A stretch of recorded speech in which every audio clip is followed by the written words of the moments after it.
Hey guys, I'm Original Book Nerd, and I am back today with Ruan Willow, who is an author and a narrator. And today we're going to be focusing on her narration side of the business, and we're going to kind of deep dive into how she envisions and narrates her characters when she gets projects. So without further ado, welcome, Ruan. How are you today? Thanks for having me. I'm really good. Thank you. So I briefly introduced how you kind of do both sides with narration and writing.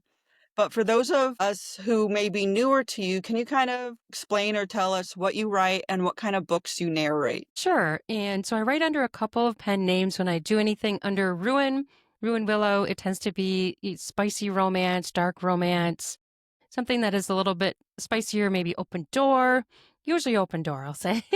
And that's usually where I go for that. And I have a couple of pen names. And then I also write under my real name, which is not spicy romance. So I have not narrated any of those yet, but I probably will. So I've done most of my narration for my podcast and for audiobooks that tend to be more spicy and romance, usually in the romance area. Some way, shape, or form along that gradient. So it tends to be more spicy. And it's been quite the journey. I never would have thought I'd be doing this, is all I have to say. And here I am. So, kind of throwing you off the deep end, this year so far, has there been a specific project or project, if it's in a series, that you've just loved, working on this calendar year? Yeah, I guess I have a couple that I can mention. I finally got my Never Say, Never Swing done. Did that one I hired two male narrators to narrate the male parts, and I had been waiting on a female narrator to do the other female, and it kept falling through, kept falling through. So finally, I just decided I was going to do it myself. So I did both female parts in that book, and that finally went live in January. And I guess the other one that I've been enjoying doing is my Deception Snare is the main book. And I first published it as 4 novellas. So right now I have The Wingless Hunger. This is my first time ever trying a romantasy, a spicy romantasy. And then The Siren Who Couldn't Sing. So I got both of those two done. It's an interesting process because since I did each novella separately and then I combined them all together in one book as Deception Snare, now they exist as a novella and a full book of over 100,000 words. So I'm like, when I create the audiobooks, the single novellas, I'm adding to the big long Deception Snare book too. So it's like I'm kind of like I'm doing two books at once because I release each novella and then as I'm doing it, I'm adding that to the main book. So it kind of feels like I'm like getting a lot done because I'm like putting it towards both. But that's been fun for me. I've never done a romantasy before. So it's been a journey, but it's been really fun. It's a spicy open door romantasy and it's more heavy on the romance than the fantasy. So for people that want more, there is world building, but I don't really focus on that as much. I focus more on the romance. So it's more of a romance first, usually is how I refer to it. So I guess those are my favorite ones that I've done so far. So, do you enjoy the romantasy aspect of narration? Because it's a lot different than just like a dark or contemporary romance. It is very different. And I did narrate one romantic fantasy for another author. And so I did one that was spicy for him and one that wasn't as spicy. And it is very different. No, that the spicy one was a little bit more in tune with what more of the narration that I've done. But yeah, like the words, like the names, the words, the cities. You're like, wait, how do I say that? So often I was like, texting him. I'm like, how do you want me to say this? Because they're, made up words, made up names, and they're just and that the author has a specific idea of how to say it, right? Usually. And so I just usually ask. But yeah, it is very different. And I guess I've just done so much narration too. I have done some nonfiction narration as well. And that's different too. You're not really acting it out so much as you are with the fiction types. So, this next one is kind of a backstory question, but how did you get into narration for audiobooks? Well, I did not, like I said, I did not expect to be doing this. I started, first and foremost, a writer and author. I wrote when I was a child. I was one of those people that got a notebook out and I'm like writing a story. And then I wrote I still wrote a lot throughout my high school years. I did a lot of poetry, and I did some fiction writing in my 20s, and I took a big giant break. And then I decided to write romance again. So actually started writing YA romance, contemporary romance. And then in 2019, I decided I really wanted the full story. I wanted the open door. I wanted the full story. I don't want it to just chop off and the doors closed. So then I started to write open door stuff. And I didn't expect to be doing audio at all. Actually, how it happened was I'd been posting on Twitter, and one day it was around Christmas time, and I just decided, hey, I made this little post, hey, Merry Christmas, Happy New Year. It was super short, right? Well, then people started to respond to me saying, I really like your voice. I like your voice. And I was just like, I was in shock. I was like, you what? So about that time, people started telling me I should start a podcast. And I'm like, well, I'm doing all this writing. I can't do a podcast. I'm a writer. I'm writing stories, books. And at about the same time, someone who was a director at the time of a publishing house heard my voice and contacted me and said, have you ever done audiobooks? And I said, no. And he said, well, do you want to? And I said, I don't know what I'm doing. I said, I haven't done any of that. So he hooked me up with a friend of his who became my mentor, basically. And this person now does really amazing. I mean, he's a top narrator. He makes $400 or $500 an hour, just to do audiobooks, but he does audiobooks full time. So he was my mentor, and it just all kind of launched from there. I started the podcast around the same time I was starting to do audiobooks, and it's just ballooned. And I didn't expect to be doing so much audio, but I do. And I enjoy it. I really enjoy acting out the characters and stuff like that. It's been really fun. So, when you act out the characters, do you ever find yourself doing like the wild hand gestures and like accidentally throwing something because you forget it's in your hand or you forget there's something right there on the table? I do get very immersed in it. And especially if it's something like a lot going on, once I'm done, it kind of feels like I lived that. So sometimes I can feel kind of like, I don't know, exhausted or like worn out just from acting it out because you are kind of you kind of are going through all those emotions, right? You're going through the story, you're feeling it all. It's just really strong emotions and you're acting it out. And especially if there's a lot of action or just something really heavily emotional or, like a spicy scene, it can be yeah. And so often I'll forget sometimes I do forget where I am. And I often will not think about, some people talk about how they think about people listening to it. When I'm recording, narrating, I'm not thinking about who's going to listen to this. I'm not thinking that there's going to be tons of people listening to it. I'm just in it.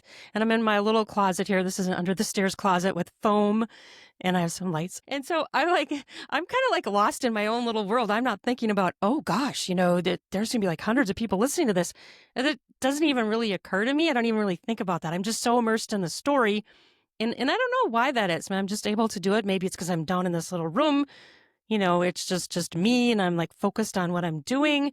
But yeah, I definitely have, passage of time is another thing. I don't notice the passage of time and I'm like, wait, what time is it? I've been recording for a while and the time escapes me. So, you mentioned that your narration career kind of took off from essentially a tweet that and it more or less went viral. Some names saw it, they picked you up. But for Mm-hmm. a viewer who's watching this, do you Mm-hmm. have any inspiring facts or something you wish you would have known before you stepped into audiobook narration? Well, I really had no idea how long it takes to edit audio, right? So say it takes you 2 to 4 times the amount of time to edit that audio as it did to narrate it. So say you narrate something for an hour, it can take you up to 4 hours to edit that one piece, that 1 hour. So it's really very time consuming. I do think that if people are going to do this, you really need to invest in your equipment, have some sort of a sound room. When I started in a closet, I was in a walk-in closet and it actually works really quite well because you just need a lot of fabric. You don't want bare walls. If you can somehow put up blankets or sheets or actually moving blankets work really well because they're really thick. And a walk-in closet works great. If you just go in there, that's how I started before I had this built. Microphone, I have an interface, and I do think it's very worth it to get some sort of editing software. Like I have the RX, Isotope RX, because it does some of it automatically for you. Otherwise, you're doing it manually. And that is really even more time consuming. I use Audacity. Audacity is actually free. To actually record it, I use Audacity. But when I bought my software, it was $400 package. Now it's much cheaper, of course, but I still use it because it still really works. And they've done upgrades. But so if anybody's going to do it, you can also find a ton of tutorials on YouTube. In addition to my mentor, I did do some of that watching it because he did guide me through things and he was my person to bounce things off of. But sometimes it really helps to just like watch a YouTube video. And there's so much on YouTube about how to use Audacity, how to do audiobooks, how to do audio. So that is very valuable. And you can find just about anything on there. And I've seen other programs on there as well that people explain how to use. So one last thing on kind of the advice, Hmm. but for someone who might be new and they're trying to figure out how to go about putting themselves out there, and it sounds like you kind of do a mix of your own, but also other authors' books. Hmm. How is the best way to go about, you know, platforming a career in audiobook narration? Because everyone could be anything in today's Right. age. I know, right? And it's amazing. Like the thing I think that people should do is get yourself on like ACX or Authors Republic. But on ACX and Authors Republic, you can like put samples up there of your narration. And I think what people also have to realize is that once you have an account on there, you can peruse the titles and you can audition for different books that are looking for narrators. And so you will, sit down and record it and get it ready, and then you will turn it in. So then the author can either pick you or not pick you. So other things people could do is create samples to put on YouTube, SoundCloud, samples of themselves narrating. I think that it's best. The advice I was given was to do just a bunch of smaller books first, just to get, you know, my foot in the door of doing it. Also taking on projects that are perhaps only royalty share, which means that the author does not pay you anything up front. So this is going to be a time commitment for you. But if you do it and you record it, and then whenever a book is sold, you'll make money on it. Now, that's the other thing that people need to realize is it takes a lot of books to make a good amount of money. So I've talked to some people where they're like, oh yeah, I'm going to do this. And they think that they're automatically going to start making tons and tons of money. It's a very slow process. And in the beginning, you're not making very much. You don't have very many books out there, especially if you're doing royalty share and you might be doing smaller authors. You're not going to have as many sales. So it is a long game. Get into it thinking it's a long game. It's something you can do from your home. It's something you can, very well do, but be prepared for the long game. It can take a while. So, as someone who works on both sides as a narrator and an author, do you enjoy getting to see you start as a rough draft because you've narrated your own books and you kind of see it all the way through every stage Hmm. as an author who does it all herself? How enjoyable and rewarding is it for you to see it go from a reader who might just read to someone who maybe they can't read a regular book, so the audiobook is the only way they really have access to reading your stories? Yeah, and that what I find really interesting is that the audiences are different.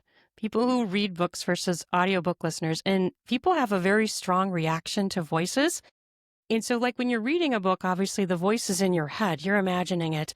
But when it's given to you, it's fed to you, the voice is there, right? So people either love your voice, think your voice is okay, or they hate it. And so I've had the full gamut of people liking me and not liking me, people saying it's okay, and other people like, I love your voice. I love, love, love it. And that it's so interesting to me that there really is a different audience. So that's one thing I find hard as I'm packaging a book up, that I have to kind of figure out how am I going to present it each way, because it's really a different audience, which whichever way you're presenting it. And for me to actually become a part of my process of editing, I really like to narrate the book before I publish it because, and a lot of authors actually do this.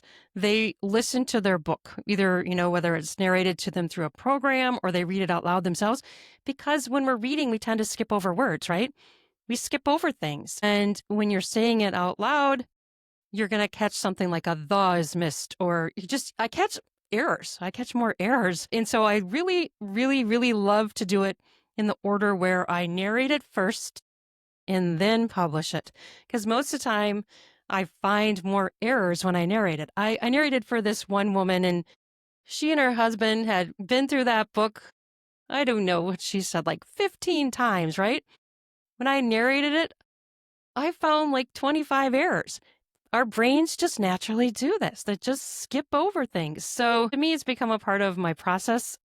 Also, I think for me too, when I write a book, I know the character very well. So it's a lot easier to get into those characters.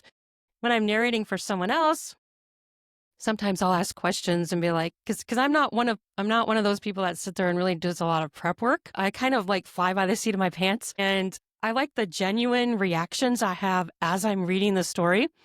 I feel more genuine. It feels more natural to me, but that also makes me redo lines, like immersed in the story. And I think, oh, that sentence, I didn't say that quite right. I may say the sentence, up to 5, 6 times. So then I can pick the right one. But that's one thing that I noticed when I've talked with other narrators where they do a lot of prep work, that I end up doing a lot more, like saying the line more than once than they do because I haven't done all the prep work. But to me, it works for me, and my brain works quickly and I can switch quickly following the story. But some people, they can't do it that way. So I think you have to find your natural flow of what works for you. But asking the author ahead of time, like, is this person or is this character sullen? Are they, because just because you read a little part of it doesn't mean you know the entire scope of that character, right? Like they might be different in different parts of the book. So if you can get a little synopsis from the author, that really helps. So, as someone who's more of a pantser, how do you kind of mentally and not physically, but I guess emotionally prepare to voice a character when they're not your characters that you've written and they're, coming to you kind of cold turkey? So, like I said, I just usually sit down cold turkey and do it. But I do find myself having to re-narrate lines, like I said. But to me, I don't know. I don't really have to do much prep work for it, but I tend to narrate better in the mornings than I do later in the day. So that is one thing that I do tend to prefer, is to narrate like earlier in the day versus later in the afternoon or evening. I can do that, but I just feel like I'm not as fresh. I'm not as, able to navigate it as well if I don't do it right away in the morning. So that tends to be my thing. Or by midday, and it's like afternoon, evening, it's just a little bit more of a challenge. And often I'll just be like, oh, wait till the morning, But you do have to be aware of sounds. Like if there's lawnmowers outside or construction and stuff and dogs barking, you can hear that even in a sound room. It's not fully soundproof. So you have to like also pay attention to that. When are they going to be mowing the lawns near you? I saw this woman recently that I actually interviewed on my podcast, and she was like, "How many lawns do you people have?" She just kept, because she records in her backyard in like this building, like a shed, and she's like always hearing the lawnmower. So you have to like find that sweet spot of time where it will work too. It's funny because I feel like there's always a dog every time I do these interviews. Knock on wood. Right? I'm in my office today, so there shouldn't be a dog, but I swear there's always a dog somewhere. Or Air they're conditioning or oh, heating? Does that impact you? The air conditioning or heating sounds? not really when I use my office space. So if I have Mm. my pretty bookcase behind me, normally it's okay because 'cause I'm closed in and I'm in the second room, so there's no windows, and it's just kind of me and my books in here. But Hmm. sometimes I'll do it at home, and I'll make a fake bookcase behind me. Then, yeah, you sometimes I'll be editing and I'll be like, "You can hear my air conditioner kick on," or I'll be Right. like, "You can hear my dog talking to me under the table." Isn't it amazing what it can pick up? Like, or if you, the thing I hate is like if I accidentally like bang my boom, like it's so loud. When I'm listening back on the recording, I'm like, wow, why it wasn't that loud when I originally, it's like amplified somehow. And I also have learned my recording studio always loves to try to connect to my phone. So it tries to use my microphone on my phone, so sometimes you'll hear, like, the Mm-hmm. ringer if my phone rings, and I'll be like, Mm-hmm. "But my phone didn't ring when I was recording because I didn't hear it," but it'll still pick it up. It's crazy. I know. I've had my computer, my laptop somehow like kick me out of my interface and my microphone and try to use a microphone on my laptop. Like it just has occasionally just like randomly done that. And then I'm just like, what? And oh, that's been awful. Like a couple of times it did that. So now I check every time before I'm going to record because sometimes it will revert back to that and it sounds horrible. If I use a microphone on my laptop to record an audiobook, it just sounds awful. Just horrible. So I've had a couple of times I've had to redo it because I didn't notice that it switched. So now I try to make myself every time to check in Audacity. Is it linked to the right things? Because otherwise it's just a waste of time and I have to trash that audio, which is horrible. I've debated getting a microphone set for my recorded channel, but I this is out of the goodness of my heart right now, and I can't Yeah. what is it? I can't, swing, the cost of a nice microphone. A lot of my Mm-hmm. friends have, and I'm like, "Kudos to you," but Right. I've also moved a lot in the past couple months, and I'm like, that microphone would Mm-hmm. toast after 1 or 2 moves. Yeah. Well, you sound good to me. It doesn't sound, it doesn't sound bad. It's coming through good to me. Say and I've been blessed because my computer does have really good built-in, knock Oh, on wood, nice. Mine must have a and really bad one then. well, I have some features on my recording platform that does, like, equalize voices that I have set. So I've learned from my first or second ones where I'm like, "Okay, now I need to record like this because this is how we sound." Or I can do the, like, noise deleter, and I'm like, so that way there's no dog that pops up 2 minutes in. Um, always the dog. Yep. But Yep. as far as recording go, I know some podcasters and authors, they have their routines for how they, set up before they kind of dive into every book. Do you have any like weird quirks or routines that you think are kind of unique to you that you go through before you set up to be a character in a book? Not necessarily, but like I will ask the author, if there's anything they want to say or like what kind of tone do they want? Because there's like so many different kind of tones you can have. You can have sultry, you can have quirky, you can have peppy, you can have a higher voice, you can have energetic. So like there's so many different ways. And when I narrated for an author, when did that one go live? Maybe that was 2024. I narrated it and I sent her a piece of it and she's like, oh, but this character, blah, blah, blah, is later on. But the thing was, it was just the first novella of this series, but it still applied to the character. She, like the way I had narrated it didn't fit her later in her personality throughout the entire series. So I redid her dialogue but I couldn't have known that because I didn't have all the novellas, right? So that's something that depending on who you're narrating for, always to ask the author, is there anything you want to tell me? Is there anything specific about these characters? Are they, more peppy? Like some adjectives to describe them can be really helpful. The only other things I really do is, make sure hopefully there isn't any construction or lawnmowers going on. I usually do turn off my heat or my air conditioning depending on the time of the year, just so you don't hear that hum. And, I try to keep it as quiet as possible because you can hear sounds, it picks it up.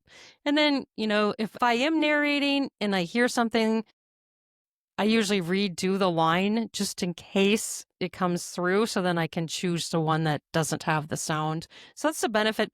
It's interesting because it's much easier to get it to mesh if you have those in the same audio where you can go back and narrate it a different time, but there's always something different about it. And it sometimes doesn't mesh. So it's better to have, like, however many you want, 2 to 5, 6 readings of a line or a sentence than to add it in later, because then you might have to mess with it, or you might have set it where it doesn't match the rest of the story, the way you're telling it, the tone of your narration. That can be a really challenge too. So it's hard to mesh it after the fact than it is during. So I try to make it as, perfect as possible all around me with the sounds and, go to the bathroom, obviously, because that's annoying to have to like stop in the middle if you're like really passionate about something, reading it, narrating it, and be like, oh, I gotta go to the bathroom. Like that's annoying. I try to like make sure I'm not hungry. One thing I don't like is if you can even hear stomach sounds, right? Like if your stomach is growling, I've been able to hear it it's like, so I try not to make sure that I haven't eaten in a while. Make sure that I'm full. But, so that whole thing is a thing too. I was really surprised to hear stomach sounds on some of them. I'm like, oh my gosh, you can actually hear my stomach. That's terrible. So you have to like be aware of all this stuff and get yourself like in the right frame of mind, right time of day, no sound. So it can be a bit of a challenge, clearly. For recording your own books or other books, do you ever record on both sides if it is a multi point of view where you're also narrating for the male point of view voice? Hmm.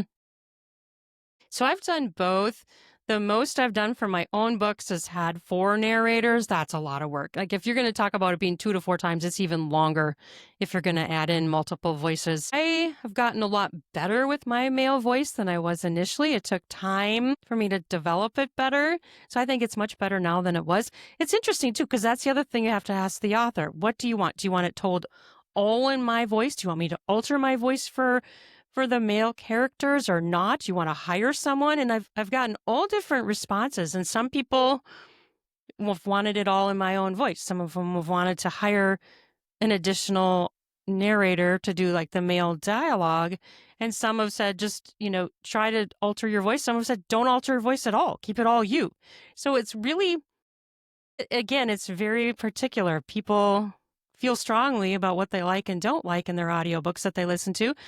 But I usually ask the author, how do you want to do it? So they make the call and then we go forward. So, kind of on the same vein as that question, do you find the fantasy style books you do tend to be erring on that side of it's okay to be like all in one voice style narration? Because I've listened to a lot of fantasy books that do have that one voice throughout. They're not changing necessarily narrators or tone.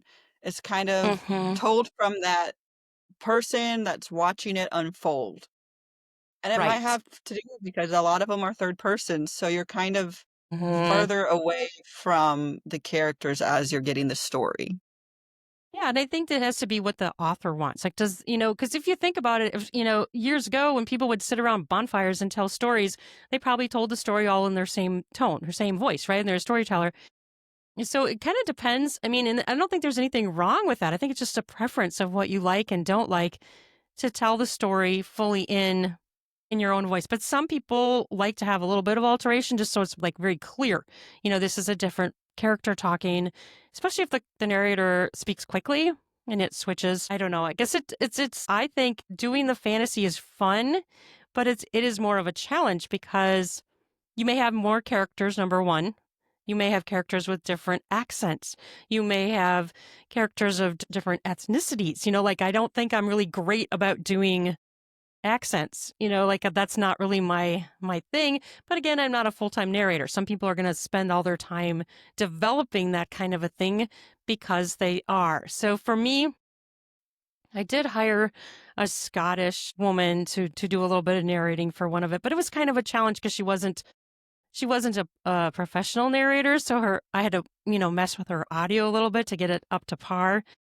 But so yeah, the fantasy is tough for that reason. I don't know. I think fantasy is probably a little bit easier to do all in your own voice, especially if there's a lot of characters, which tends to be the case in fantasy. Now, the mentor that I was learning from initially, which I'm still friends with him and in contact with him, he does amazing with fantasy. Like he does all these voices, monster voices, sounds, and he's really, really good at it. And so, but again, he does that full time. He's really developed all of that. So I think that's the difference too between I would really rather prefer narrating romance on some level than fantasy, although I will do fantasy and I have done it. But I don't know. The more characters there are, the harder it is to get the voices to match for the characters throughout the book, that kind of thing, or to even develop them. I tend to listen to myself.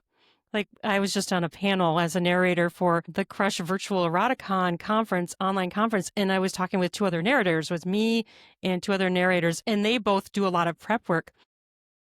And one of the things that they talked about was how they write down a lot of information about each character so that but they also do go back and listen like I do. It's like I might have a little bit of notes, but I tend to do it more by ear and by listening. I'll listen to that character and then practice it and then do it. So I do it more like in my head and they do it more like on paper.